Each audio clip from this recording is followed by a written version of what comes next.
شامخة شموخ النسر العربي.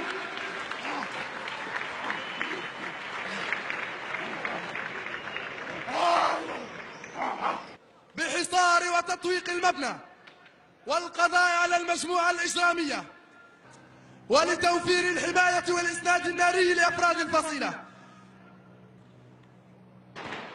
ولأن مثل هذه المهام تتطلب تنسيقا وانسجاما كبيرين في تطهير الهدف المعادي كما تتابعون من الأعلى إلى الأسفل واقتحام الطابق الأرضي. يحاول بعض العناصر الإجرامية كما تشاهدون الفرار من المبنى. تعرضت إلى اعتداء من قبل مجموعة إرهابية مسلحة التي احتجزت طاقم السفينة كرهائن مقابل الحصول على فدية.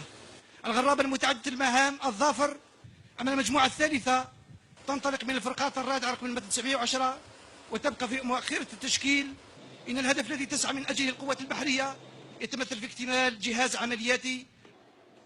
إن الظفر بالنجاح في مثل هذه العمليات الخاصة فبعد تمكن أفراد المغاوير البحرية من الاستيلاء على السفينة والتدرب عليها للأداء الجيد والنجاح الكامل في كل الظروف والمؤهلات اللازمة للطاقة البشرية التي يقف عندها عامل النصر والسيطرة، وكذا التنسيق العملياتي لقواتنا مع نظيرتها من دول الحوض المتوسط.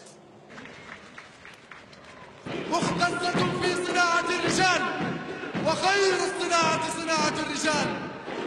نحن للمجد بنات، نحن دوما أقوياء.